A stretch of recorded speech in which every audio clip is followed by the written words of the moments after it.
Assalamualaikum warahmatullahi wabarakatuh.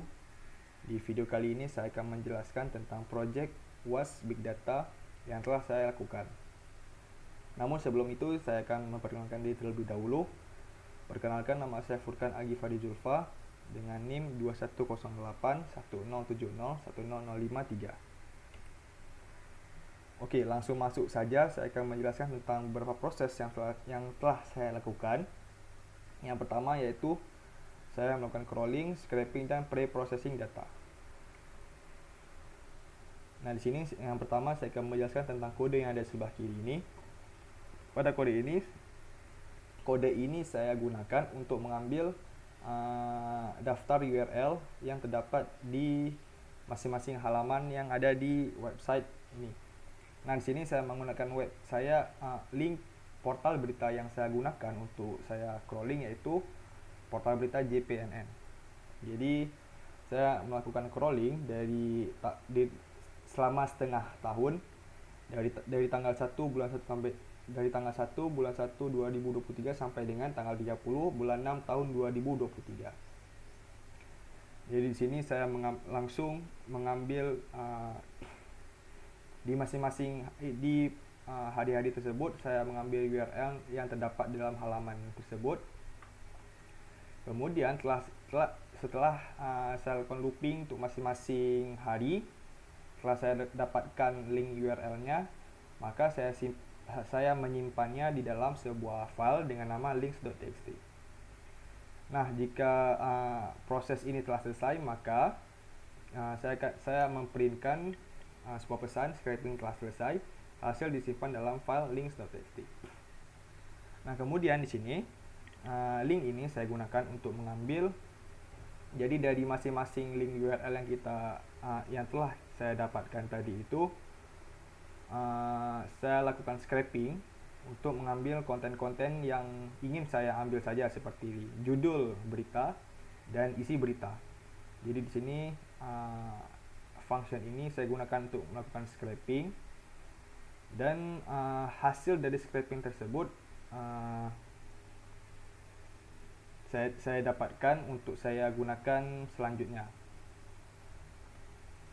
Nah, jika proses telah selesai, maka saya memprintkan pesan scraping dan penyimpanan ke dalam file telah selesai.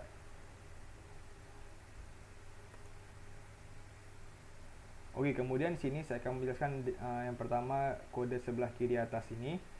Di sini hasil dari scraping tadi saya simpan ke dalam beberapa file. Jadi masing-masing URL itu memiliki filenya tersendiri yang berisi title dan juga konten dari berita yang terkandung dalam masing-masing URL. Nah, kemudian saya ambil semua konten di dalam file-file tersebut. Kemudian saya mengambil semua konten-kontennya tersebut. Kemudian semua konten-konten tersebut itu saya simpan ke dalam sebuah variabel dengan nama konten. Jadi dalam saya memiliki sebuah directory pages yang dimana dalamnya tuh terdapat link-link txt yang tadi saya jelaskan. Kemudian saya baca semua file-file tersebut, saya baca konten-kontennya, dan semuanya tersebut saya simpan ke dalam sebuah variabel konten. Jadi semuanya itu dipadatkan menjadi dalam satu variabel, yaitu variabel konten. Nah, kemudian di sini saya langsung menghapus new line dari new line yang terdapat di dalam konten ini, dan saya menyimpannya dalam variabel clean content. Oke, kemudian untuk mengamankan data-data yang telah saya gabungkan tadi itu, maka saya menyimpan clean content tadi ini ke dalam sebuah file .txt dengan nama clean data.txt. Kemudian setelah selesai, maka saya memprintkan sebuah pesan. Kemudian di sini saya lakukan beberapa pre-processing. Yang pertama saya membaca dulu kontennya, dan kemudian saya membersihkan konten tersebut, seperti menghapus tanda baca dan langsung menyimpannya ke dalam file yang baru, yaitu clean data2.txt. Oke, kemudian di sini saya akan langsung menjelaskan tentang perform word count yang saya lakukan. Perform word count ini kami menggunakan Hadoop untuk memperform word count. Jadi di sini bisa dilihat salah satu screenshot yang saya lakukan pada Hadoop. Jadi pada saat saya menghidupkan Hadoop-nya, itu saya membuat 4 buah direktori dalam Hadoop tersebut. Bisa dilihat seperti ini hasil direktorinya. Oke, kemudian jika Hadoop tersebut itu memiliki IP. Nah, jika kita mengakses IP-nya dan dengan spesifikasi beberapa port, seperti jika kita mengetik di browser IP Hadoop tersebut dengan port 8088, 8088 itu akan masuk ke link ini. Ini yang 9870. Kalau port 9870 kita akan masuk ke datanode GUI-nya Hadoop. Jadi di sini kita bisa melihat informasi-informasi yang terdapat dalam Hadoop seperti jumlah data node yang tersedia, mana yang aktif, mana yang tidak aktif, dan lain sebagainya. Nah, jika kita ke port 8088, itu kita akan ke Yarn Resource Manager. Bisa dilihat sini. Di sini juga kita bisa melihat jumlah data node yang sedang aktif di dalam Hadoop kita. Nah, kemudian jika kita mengakses Spark, itu portnya 8080, maka kita akan melihat GUI yang seperti ini. Di sini juga terdapat beberapa informasi seperti workers yang sedang aktif, alive workers, core yang digunakan, memori yang digunakan, dan lain sebagainya.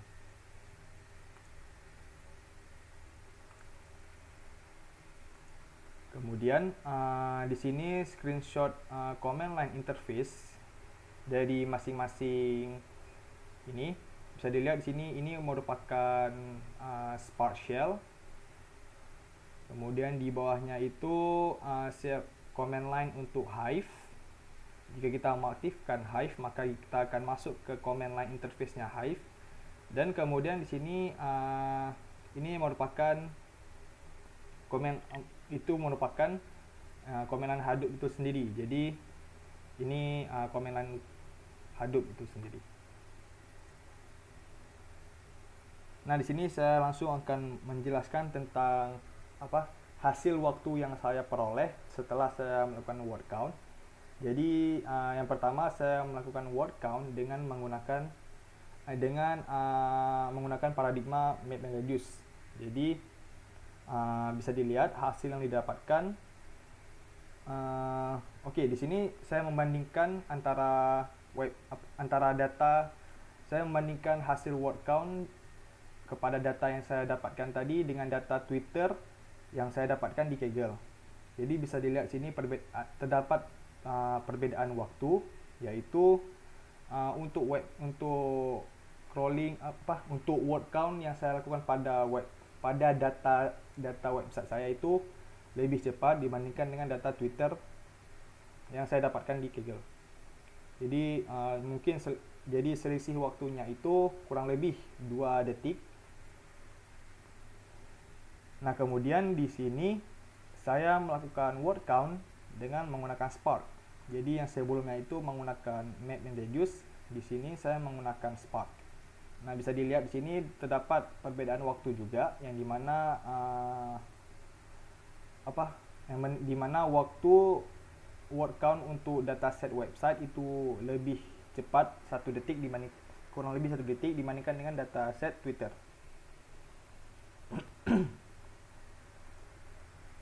Nah, di sini merupakan hasil word count dengan Spark. Jadi bisa dilihat di sini terdapat beberapa word dan jumlah word tersebut, jumlah frekuensi dari masing-masing word tersebut. Ini untuk dataset website dan ini untuk dataset Twitter yang saya dapatkan. Oke, kemudian di sini saya melakukan word count yang terakhir dengan menggunakan Hive. Untuk dataset website itu waktu yang digunakan yaitu 4 detik. Nah, untuk Twitter itu terdapat beberapa kesalahan yang dimana itu membuat saya tidak bisa melakukan word count menggunakan Hive pada dataset Twitter.